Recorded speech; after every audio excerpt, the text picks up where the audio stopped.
स्वागत है आप सभी का सीएनबीसी आवाज पर। आप देख रहे हैं स्टॉक 2020 का मुकाबला। जी हां, आशीष मेरे साथ आज ये मुकाबला खेल रहे हैं और सबसे पहले हम आपको बताएंगे पिच रिपोर्ट किस तरह से संकेत दे रही है। आप देखिए, अच्छी नहीं है पिच रिपोर्ट। यूएस में गिरावट देखने को मिली है। साफ तौर पर कच्चे तेल में उछाल के बावजूद ये गिरावट आई है, ये थोड़ी चिंता में डालने वाली बात होगी। और मारियो द्रागी जी ने भी ईसीबी की बैठक में देखिए कोई पॉजिटिव सरप्राइज नहीं दिया। बॉन्ड खरीद की जो योजना है उसको जस का तस रखा, उसको बढ़ाया नहीं। और इस समय देखिए जो खराब खबरें आ रही हैं नॉर्थ कोरिया से, खास तौर पर जिस तरह से चर्चा चल रही है कि उन्होंने शायद एक न्यूक्लियर टेस्ट किया जिसके चलते बड़ा भूकंप भी आया है, उसके चलते आप देखिए जापान के बाजार भी नीचे हैं और ज्यादातर बाजार जो एशिया के हैं वो लाल निशान के साथ कारोबार कर रहे हैं। हांगकांग इकलौता बाजार है जो करीब 100 पॉइंट ऊपर है, लेकिन एसजीएक्स निफ्टी हफ्ते के आखिरी ट्रेडिंग सेशन संकेत दे रहा है कि आज एक कमजोर शुरुआत हो सकती है। और इस कमजोर शुरुआत में आशीष मेरे सिलेक्टर्स तो कहते हैं बल्लेबाजी का ही ध्यान रखना चाहिए। आपके सिलेक्टर्स क्या कहते हैं? ज्यादातर बल्लेबाजी। आप बिल्कुल सही कह रहे हैं। हमारे एक्सपर्ट भी मानते हैं मोमेंटम स्ट्रांग है, उस मोमेंटम को अभी भी प्ले करना चाहिए। और अगर गिरावट आती है तो शायद खरीदारी करने के बेहतर मौके होंगे आपके पास। तो जब हम टारगेट स्टॉप लॉसेस दे रहे हैं आपको लाइकवाइज शायद रिवाइज करने पड़ेंगे कल की क्लोजिंग प्राइस पे हमने। तो बताइए ओपनर क्या होगा आज? बल्लेबाज से शुरू करेंगे। बल्लेबाज से शुरुआत होकर इनफैक्ट एक डिफेंसिव है सन फार्मास्यूटिकल। ध्यान रखें इस रैली में दो पॉकेट थी वो कमजोरी के साथ कामकाज कर रही थी। उनमें एक आईटी है और दूसरा है फार्मास्यूटिकल। आईटी की दिक्कतें अभी भी बरकरार है लेकिन हमें लगता है फार्मास्यूटिकल सब कैचअप करते हुए नजर आएंगे। सन फार्मा में कल भी मोमेंटम था, 200 डीएमए के ऊपर जाके कामकाज कर रहा था। मोस्ट लाइकली कि मोमेंटम सस्टेन होगा, तो यहां पे हमें लगता है खरीदारी करने के शायद ही आज स्टॉक मौके पे। ओके, और मेरा जो ओपनर होगा वो वीआईपी होगा और मेरे सिलेक्टर्स को सबसे ज्यादा भरोसा अगर है तो कंजम्पशन स्टोरी के ऊपर है। और आप देखिए ये स्टोरी काफी अच्छी प्ले आउट हो रही है। कंजम्पशन से रिलेटेड शेयर लगातार 52 हफ्तों के उच्चतम स्तर छू भी रहे हैं और वीआईपी ने भी कल फिर नया 52 वीक हाई लगाया। ये तेजी जारी रहेगी। वैसे भी राकेश झुनझुनवाला की पोर्टफोलियो वाले शेयर देखिए क्या जबरदस्त प्रदर्शन दिखा रहे हैं और उसमें से ये भी है। एपटेक में आपने देखा लगातार सर्किट टू सर्किट कारोबार हो रहा है, उसको टीम में शामिल नहीं कर सकते, हालांकि करना चाहते हैं, लेकिन वीआईपी के ऊपर फिर भरोसा करिए। 145 के टारगेट के साथ इसे अप्रोच करिए। 130 का स्टॉप लॉस भी आपको जरूर रखना चाहिए। आशीष आपका अगला शेयर बताएं। देखिए कल खबरें आई थी कि GST amendment bill pay president की मंजूरी आ गई है, तो अब वो जीएसटी काउंसिल के लिए रास्ता साफ होता हुआ तो अब वापस लॉजिस्टिक कंपनी शायद फोकस में आए। काफी यूफोरिया बिल्डअप हो गया था लास्ट बार जब वो मॉनसून सेशन चल रहा था। हमें लगता है काफी हद तक वो एक्सेसेस वाइप आउट हो चुके हैं। स्नोमैन लॉजिस्टिक्स इस पेज में सबसे फंडामेंटली स्ट्रांग कंपनी में हमेशा नजर आई है। अब यहां पे प्रेशर के बाद शायद वापस खरीदारी करने के मौके होंगे। बिजनेस मॉडल रोबस्ट और बेहद स्ट्रांग पेरेंटेज है इस कंपनी का, गेटवे डिस्ट्री पार्क की सब्सिडरी है। इसके साथ साथ मैं एक और स्टॉक यहीं पर उतारना चाहूंगा कि सिमिलर थीम पे मूव कर रहा हूं, वो है वीआरएल लॉजिस्टिक्स का काउंटर। तमाम इश्यूज हैं, मैनेजमेंट बैंडविड्थ को लेकर कंसर्न्स, मैनेजमेंट की ट्रेजेक्टरी को लेकर कंसर्न्स, लेकिन स्टॉक या फंडामेंटली कंपनी बहुत साउंड है। रीसेंट कंसर्न्स के बाद एटलीस्ट एक ट्रेडिंग पॉप के लिए तो यहां पे फिर भी प्ले अप करा जा सकता है। जो ट्रकिंग का बिजनेस है बहुत स्ट्रांग हमें नजर आता है। 303 तक के टारगेट के लिए यहां पे अप्रोच करें। जीएसपीएल ये वो स्टॉक है जिस पर मेरे सिलेक्टर्स की नजर बनी हुई है और आप देखिए ऑयल एंड गैस स्टॉक्स ने किस तरह के बेहतरीन नतीजे पेश किए हैं, चाहे वो पेट्रोनेट हो, गेल हो, ओएनजीसी हो, आईजीएल हो, एचपीबीपी, आईओसी हो। देखिए numbers oil and gas space ने अगर आप ढूंढने निकले अब अर्निंग सीजन के अंत में ये एक सेक्टर है जिसने क्लियर आउट परफॉर्मेंस दिखाया है सीमेंट सेक्टर के अलावा। तो जाहिर सी बात है आज जीएसपीएल के नंबर्स आ रहे हैं तो बाजार मानकर चलेगा ये नंबर्स भी अच्छे आएंगे, इसीलिए यहां पर तेजी करने की राय में सिलेक्टर्स दे रहे हैं। 165 के टारगेट आज ही के लिए 150 का स्टॉप लॉस भी आपको जरूर रखना चाहिए। और अगला जो स्टॉक है वो बजाज हिंदुस्तान होगा, क्योंकि आशीष आपने 2 स्टॉक्स उतारे तो मैंने सोचा मैंने भी यहाँ पे 2 स्टॉक्स बता दूं। बजाज हिंदुस्तान पर भी नजर रखिए, भी नतीजों के ऊपर ही है। 12 तारीख को इसके नतीजे आने वाले हैं, यानी आने वाले सोमवार को, और ये नतीजे भी अच्छे रह सकते हैं। और देखिए चीनी सेक्टर ने भी जो है वो अच्छा परफॉर्मेंस दिया है। इन्वेंट्रीज क्योंकि काफी सारी थी इन कंपनियों के पास, फेस्टिवल सीजन चल रहा है, मांग बढ़ रही है, भाव बढ़ रहा है चीनी का। हालांकि सरकार को ये अच्छा नहीं लग रहा है, लेकिन आप देखिए कंपनियों को तो फायदा हो रहा है और आज यहां पर 1850 तक के टारगेट देखने को मिल सकते हैं। 17 के स्टॉप लॉस के साथ यहां पर भी आप तेजी कर सकते हैं। अगला शेयर आपकी नजर रिजल्ट्स पे, तो हमने वहीं फोकस बनाया। ये कंपनी है टीटागढ़ वैगन्स। ये कंपनी मेरे ख्याल से आज ही दोपहर में अपने तिमाही रिजल्ट्स घोषित करने वाली है। इंटरेस्टिंगली फंडामेंटली बहुत साउंड नजर आती है। हालांकि वो बड़ा जो वेगन का ऑर्डर मिला था 2100 वेगन्स के आसपास का 350 करोड़ रुपए का ऑर्डर, शायद उसका इंपैक्ट इस क्वार्टर में देखने को ना मिले, लेकिन जिस तरह के अब ऑर्डर्स मिलना शुरू हुए हैं, बड़े ऑर्डर्स रेलवे की तरफ से आ रहे हैं, अगर रिजल्ट रिलेटेड कोई भी वीकनेस आती तो हमें लगता है और अट्रैक्टिव लेवल्स होंगे इस कंपनी में खरीदारी करने के लिए।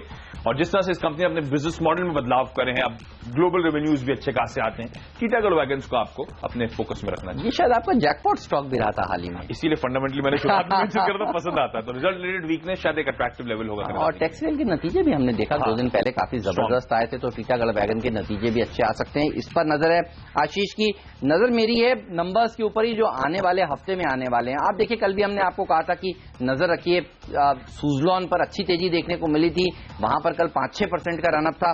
अब रिलायंस इंफ्रास्ट्रक्चर पर नजर रखिए, देखिए आर पावर के नंबर्स आएंगे 12 तारीख को यानी सोमवार को, और रिलायंस इंफ्रा के नंबर्स आएंगे 13 तारीख को।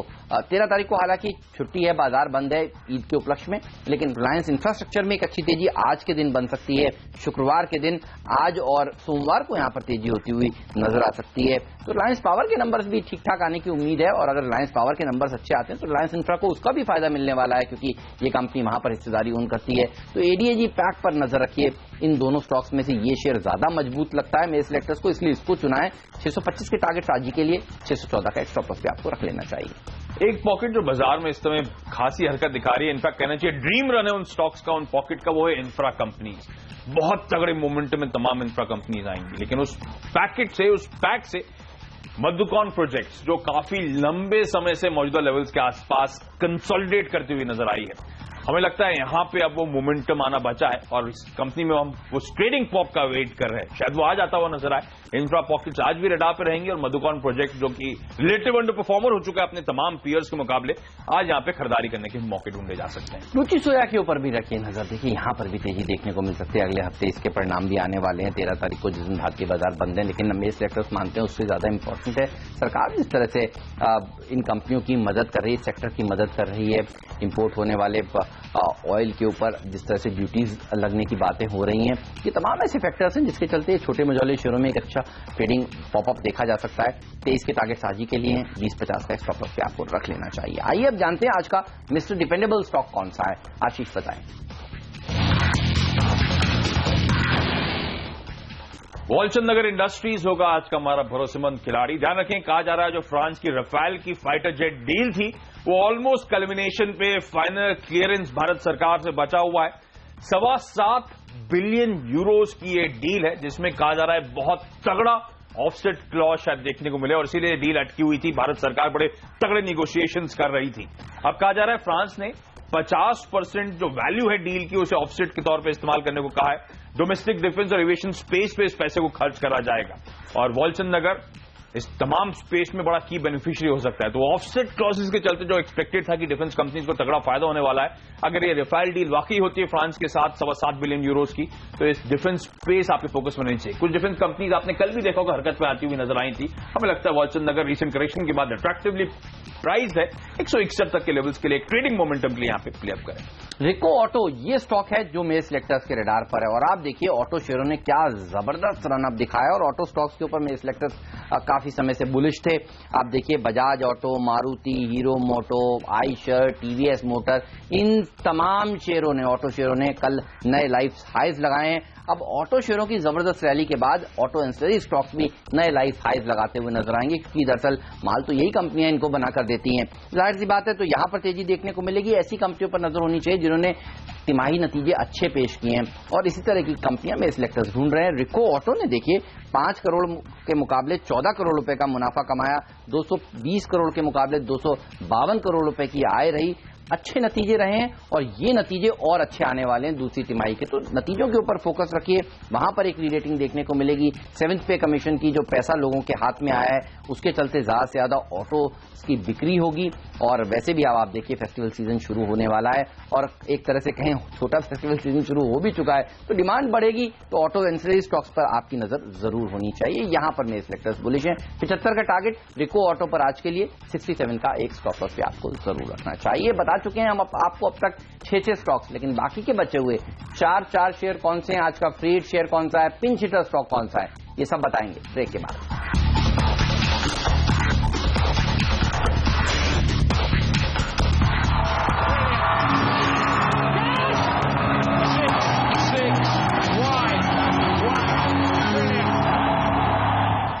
के बाद आपका स्वागत है और मैं और हेमंत ने अब तक आपको अपनी टीम्स के 6 स्टॉक्स बताए हैं। 7वां स्टॉक जो मेरे पोर्टफोलियो में फिर मेरी टीम में आज के लिए है वो एक बिकवाली करने की रणनीति होगी, वो है मदरसन सुमी। आपने देखा हो किस तरह से यस बैंक ने अपना $1 बिलियन के QIP को वापस ले लिया। कहा जा रहा है डिमांड लाखलक्षर थी, ठंडी थी, और अब मदरसन सुमी का जो QIP भी लॉन्च हुई कल देर शाम 317 से 320 रुपए का प्राइस बैंड रखा गया है, जो कि कल की क्लोजिंग से वैसे ही 2.5 से 3.25% के आसपास का डिस्काउंट है, तो शायद ये स्टॉक आज प्रेशर में रहे। NBCC इसके ऊपर रखिए नजर, और देखिए मेरे सिलेक्टर्स की नजर है अब अगले हफ्ते आने वाले नतीजों के ऊपर, और NBCC के नतीजे अगले हफ्ते आने वाले, और आपने देखा है NBCC ने किस तरह से बेहतरीन तरीके से एग्जीक्यूशन करके दिखाया है। वो चीज अब रिजल्ट्स में भी रिफ्लेक्ट होगी। 14 सितंबर को इसके नतीजे आने वाले हैं, बुधवार को, तो यहां पर रखिए नजर। रिजल्ट से पहले एक अच्छी रैली देखी जा सकती है, और वैसे भी देखिए छोटे छोटे जो ऑर्डर्स इनको मिले हैं और इन्होंने जो एक्सचेंजेस को बताया है इस पूरे हफ्ते, पिछले हफ्ते, उसके चलते भी यहां पर एक सेंटीमेंट जो है वो काफी पॉजिटिव बना हुआ है। 265 का टारगेट आज ही के लिए, 250 का स्टॉप लॉस भी आपको रख लेना चाहिए। एक और सेल रिकमेंडेशन होगा, मेरे ख्याल से आखिरी होगा। 2 सेल रिकमेंडेशन आज हमारे पोर्टफोलियो में। मदरसन सुमी के अलावा BHEL, बहुत स्टेलर परफॉर्मेंस देखा था हमने परसों जब इस कंपनी के रिजल्ट्स आए थे। रिजल्ट स्ट्रांग थे, कोई शक नहीं उस बात पे, लेकिन अब जिस तरह की कंसर्न्स आ रही हैं ऑर्डर बुक में, रिजल्ट्स के साथ साथ जो डीग्रोथ देखने को मिली है, जो बेहद स्लो मूविंग ऑर्डर बुक है इस कंपनी के पास, और साथ साथ जो मैनेजमेंट की कमेंट्री थी जो बहुत ज्यादा कॉन्फिडेंट अभी भी आउटलुक को लेकर साउंड नहीं कर रहे थे, हमें लगता है अभी भी लोग मुनाफा वसूलना चाहेंगे। अनवाइंडिंग का प्रेशर शायद स्टॉक झेलता हुआ नजर आए, और आज ग्लोबल संकेत सपोर्टिव नहीं है। 153 तक के लेवल्स के लिए यहां पे अप्रोच कर रहे हैं। टाटा स्टील, इस पर भी रखिए नजर। आप देखिए सेल में जिस तरह से तेजी बनी नतीजों से पहले 4 दिन में 15% की जोरदार तेजी, और उसके बाद कल जो नतीजे आए सेल के, जिसमें हमने देखा कि एबिटा फ्रंट पर मुनाफा हुआ है, हालांकि ओवरऑल देखिए नुकसान हुआ है, लेकिन सेल शायद आज मुनाफा वसूली हो जाए उसमें, लेकिन टाटा स्टील में देखिए तेजी देखने को मिल सकती है। और इसके नतीजे 12 सितंबर यानी सोमवार को आने वाले हैं, तो सोमवार को नतीजों से पहले यहां पर तेजी करिए। वैसे भी सोमवार को बाजार बंद होने के बाद नतीजे आने वाले हैं। आज के लिए BTSTS का आइडिया भी बढ़िया हो सकता है। 420-21 तक के टारगेट आज ही के लिए हैं। 400 के आसपास एक स्टॉप लॉस भी आपको जरूर रखना चाहिए। आइए अब जानते हैं आज का फ्री हिट शेयर कौन सा है।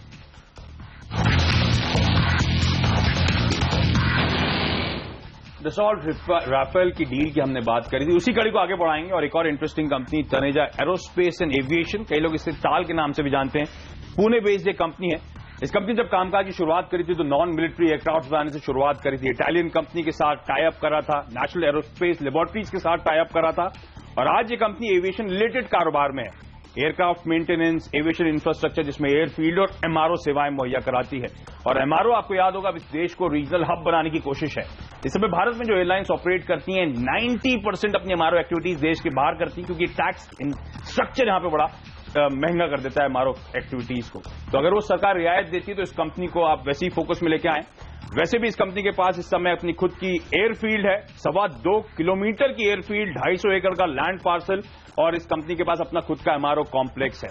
अब वो जो डसॉल्ट एविएशन की डील की मैं बात कर रहा था, जो 6-7 बिलियन यूरोज की होने वाली है, कहा जा रहा है अगर ये डील होती है तो शायद ये कंपनी बड़ी बेनिफिशियरी होगी, क्योंकि इस कंपनी ने कहा है कि इसको ऑलरेडी इवैल्यूएट कर चुकी है राफेल, और साथ साथ ये ऑलरेडी राफेल के लिए एक इजरायली बेस्ड आर्मामेंट कंपनी के साथ जो काम कर रही है, तो इंडायरेक्टली राफेल के लिए ऑलरेडी काम करती हुई कंपनी नजर आ रही है। इसलिए तनेजा एरोस्पेस को रडार पे रखें। कल ये काउंटर मोमेंटम आया था, अपने हाई जो कि एडजस्टेड थे 84-85 के, अभी भी कहीं नीचे कामकाज कर रहा है। शायद अच्छे मूव्स यहां से काउंटर दिखाए। प्राज इंडस्ट्रीज, ये होगा मेरा फ्री हिट स्टॉक। अच्छी तेजी यहां पर देखने को मिल सकती है। देखिए बुल्स का फेवरेट शेयर रहा है 2020 में, जब बताया गया तब अच्छा प्रदर्शन दिखाया है, और अब फिर एक अच्छी रैली यहां पर देखने को मिल सकती है। अब देखिए जिस तरह से इथेनॉल को सरकार सोच रही है कि क्रूड के साथ लिंक किया जाए, और कच्चे तेल में आप देखिए कल ओवरनाइट 4% की तेजी देखने को मिली है। अगर ऐसा हो जाता है तो देखिए इथेनॉल के लिए ज्यादा से ज्यादा इंडस्ट्री जो है वो कैपेसिटी लगाती हुई दिखेगी, और ये वो सही समय है जब इंडस्ट्री जो शुगर इंडस्ट्री है उसके नतीजे अच्छे आ रहे हैं, वो मुनाफे में आ रही है, उनके पास पैसा है, तो ये जो डिमांड है वो अब बढ़ती हुई नजर आएगी प्राज जैसे स्टॉक्स के लिए जो इथेनॉल बनाने का कामकाज करती है, और सरकार इथेनॉल के लिए एक अलग पॉलिसी भी बनाने वाली है। आपने कुछ दिनों पहले सरकार की तरफ से स्टेटमेंट्स ये भी सुने थे कि इथेनॉल की जो ब्लेंडिंग है वो 10% से बढ़ाकर 22% से ज्यादा कर दी जाएगी। इसके ऊपर भी पॉलिसी जल्दी आती हुई नजर आएगी। एक्सपेक्टेशंस हैं कि आने वाले दिनों में ये पॉलिसी अंजाम देगी, कैबिनेट के सामने आती हुई दिखेगी। लेकिन आप देखिए सरकार जो है वो अब कच्चे तेल से जो अपना डिपेंडेंस है वो घटाना चाहती है। एक बायोमास पॉलिसी के ऊपर भी सरकार कामकाज कर रही है, जिसके चलते वीट, कॉटन, राइस से भी आप देखिए बायोफ्यूल बनेगा। तो सरकार की ये कोशिशें बिल्कुल सही दिशा में है और प्राज जैसी इंडस्ट्रीज के लिए ये फायदेमंद खबर हो सकती है। सेंचुरी मारेगा आराम से। 105 के टारगेट में सिलेक्टर्स आज शेयर के लिए दे रहे हैं। 90 का स्टॉप लॉस भी आपको जरूर रखना चाहिए। तो ये तो हुआ हम दोनों का फ्री शेयर, लेकिन अब बारी है आज के पिंच हिटर स्टॉक की। आखिरी शेयर जो हम दोनों ने आज अपनी टीम में चुना है। आशीष बताइए कौन सा है वो? बिल्कुल पिंच हिटर है, थोड़ा सा कॉशियसली आपको ट्रेड करना होगा। फंडामेंटली अभी भी शेकी ग्राउंड पे कंपनी सुबेक्स की मैं बात कर रहा हूं।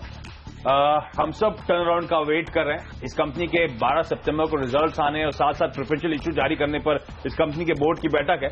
हमें लगता है शायद आज ट्रेडिंग के लिहाज से एक तगड़ा पॉप दे सकता है, लेकिन मैंने शुरुआत में हाईलाइट करा फंडामेंटली थोड़ी शेकी ग्राउंड में अभी भी है। तो एक स्ट्रिक्ट स्टॉप लॉस के साथ इस पोजीशन का अप्रोच है। मेग मनी ऑर्गेनिक्स, यहां पर देखिए चिंता की कोई बात नहीं है, इस पर नजर होनी चाहिए। जो नतीजे आए हैं स्पेशलिटी केमिकल कंपनियों की वो सब तो आपने देखे क्या जबरदस्त आए हैं और ये अच्छे नतीजों का सिलसिला आगे भी दूसरी तिमाही में जारी रहेगा। सिलेक्टर्स की नजर आज या तो उन कंपनियों पर है जिनके नतीजे अगले हफ्ते आने वाले हैं या फिर उन कंपनियों पर जिनके तिमाही नतीजे आने वाले क्वार्टर में बेहतरीन आएंगे। इसके नतीजे देखिए, मुनाफा जो था वो 6 करोड़ से बढ़कर 7.25 करोड़ हो गया।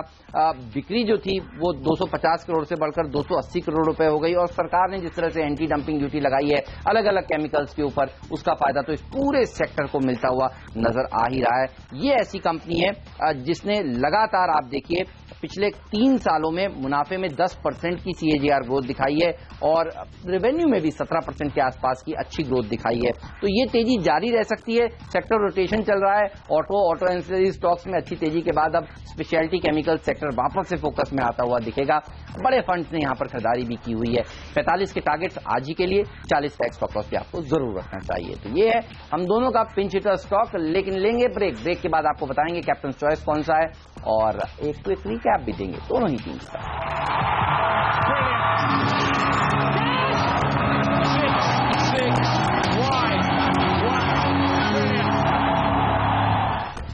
ब्रेक के बाद आपका स्वागत है और मेरी टीम आपकी स्क्रीन पर। हेमंत, आपके सामने 2 सेल 8 बाय रिकॉर्ड, कुछ पसंद आ रहा है आपको? सारी टीम पसंद आ रही है क्योंकि देखिए रेलवे शेयर कई दिनों से हमारी टीम में भी रहे हैं, आज टीटागढ़ आपकी टीम में भी है। लेकिन जो हमारी प्रथा है ये कहें कि डिपेंडेबल, फ्री हिट या फिर पिंच हिटर में से कोई एक चुनने की, तो उसी के साथ ही जाएंगे। डिपेंडेबल खिलाड़ी वालचंद नगर आज वैसे डिफेंस सेक्टर अच्छा प्रदर्शन दिखा सकता है। जिस तरह से आपने रफाल डील की बात करी है, 161 के आसपास के टारगेट्स आप दे रहे हैं वो बहुत कंजर्वेटिव लग रहे हैं। आशीष आराम से अचीव होंगे, इसलिए यही होगा आज का हमारा कैप्टन चॉइस। मेरी टीम पर नजर डालकर बताइए आपको सबसे अच्छा क्या लगता है? कोई शक नहीं, बहुत ज्यादा प्लेयर्स है इस टीम में जो हमें बहुत पसंद आ रहे हैं। आपके फ्री हिट, आपके डिपेंडेबल तो हमेशा पसंद आते ही आते हैं, लेकिन एक फंडामेंटली बेहद स्ट्रांग कंपनी है NBCC। हमें तो लगता है किसी भी कमजोरी, किसी भी गिरावट में स्टॉक को लगातार एक्यूमुलेट करना चाहिए। इस कंपनी का भविष्य बड़ा स्ट्रांग नजर आता है। चलिए एक बार क्विकली पूरी टीम का रैपअप देख लीजिए हमारा। सबसे पहले सन फार्मास्यूटिकल्स खरीदारी करने के मौके वजह कि हमें लगता है फार्मास्यूटिकल्स अब कैचअप प्ले करता हुआ नजर आएंगे। कल 200 DMA के ऊपर ये स्टॉक जाके क्लोज हुआ है। स्नोमैन लॉजिस्टिक्स और VRL लॉजिस्टिक्स दोनों ऐसी कंपनी लॉजिस्टिक्स स्पेस से जो GST बिल को मंजूरी दे दी है प्रेसिडेंट साहब ने, उसके बाद ये स्टॉक फोकस में आएंगे और ये दोनों कंपनीज रिसेंट करेक्शन के बाद ज्यादा अट्रैक्टिव नजर आते हैं। टीटागढ़ वैगन्स आज नंबर्स आएंगे, लेकिन ये कंपनी फंडामेंटली यहां से बहुत स्ट्रांग नजर आती है किसी भी कमजोरी में खरीदारी करने के मौके। इंफ्रा स्पेस रडार पे है और मधुकान प्रोजेक्ट से एक नॉन परफॉर्मर स्पेस, आज शायद यहां पे खरीदारी करने के मौके होंगे। वालचंद नगर जो फ्रांस के रफाल की डील होनी है 7.25 बिलियन यूरोस की, ऑफसेट क्लोज के चलते वालचंद नगर को फायदा मिलेगा। मदरसन सुमी और BHEL अपने अपनी खबरों की वजह से आज दबाव पे शायद कामकाज करते हुए नजर आए। फ्री हिट के तौर पे हमने तनेजा एरोस्पेस को उतारा था। MRO एक्टिविटीज इस देश में अगर पिकअप होती हैं और वो रफाल की डील में कहा जा रहा है सबसे प्राइम बेनिफिशियरी शायद एक छोटी सी कंपनी हो सकती है, तो यहां पे अच्छे मौके होंगे। और सुबेक्स एक वोलेटाइल काउंटर है तो 6 स्टॉप लॉस के साथ आज मोमेंटम को प्लेअप करने की कोशिश की जा सकती है। मेरी टीम पर नजर डालिए, 10 के 10 बल्लेबाज हैं टीम में और कंजम्पशन स्टोरी आगे भी जारी रहेगी। VIP जिसने कल 52 हफ्ते का उच्चतम स्तर बनाया था वो आज भी बनाएगा। GSPL जिसके नतीजे अच्छे आ सकते हैं। ऑयल एंड गैस सेक्टर में देखिए सभी कंपनियों के नतीजे कमोवेश अच्छे आए हैं। बजाज हिंदुस्तान जिसके नतीजे आने वाले हैं अगले हफ्ते, यहां पर ध्यान रखिए तेजी का। और रिलायंस इंफ्रा, रिलायंस पावर के नंबर्स भी अगले हफ्ते आने वाले हैं। रिलायंस इंफ्रा के ऊपर ज्यादा मेरे सिलेक्टर्स बुलिश हैं। रुचि सोया में भी खबरों के चलते अच्छी तेजी देखने को मिल सकती है। डिपेंडेबल का दर्जा रिको ऑटो को दिया है। ऑटो सेक्टर ने देखिए क्या जबरदस्त प्रदर्शन दिखाया और अब बारी है ऑटो एंसिलरी स्टॉक्स की जिन्होंने पहली तिमाही में अच्छे नंबर्स पेश किए हैं, दूसरी तिमाही में अच्छे नंबर्स की एक्सपेक्टेशन है। NBCC, टाटा स्टील जैसे दमदार प्लेयर्स भी मेरी टीम में शामिल हैं। प्राज इंडस्ट्रीज होगा आज का फ्री हिट शेयर और पिंच हिटर का दर्जा मेघमनी ऑर्गेनिक्स को दिया है। स्पेशलिटी केमिकल्स कंपनियां जबरदस्त प्रदर्शन दिखा ही रही हैं। इस नोट पर लेंगे एक छोटा सा ब्रेक, कहीं मत जाइए, बने रहिए सीएनबीसी आवाज के साथ। ब्रेक के बाद एक्सपर्ट सदनदार पैनल हमारे साथ जुड़ेगा जो बनाएगा आज के लिए हफ्ते के आखिरी कारोबार दिन के लिए आपकी ट्रेडिंग रणनीति। एक ब्रेक लेकर अभी हाजिर। नमस्कार, हैप्पी वीकेंड।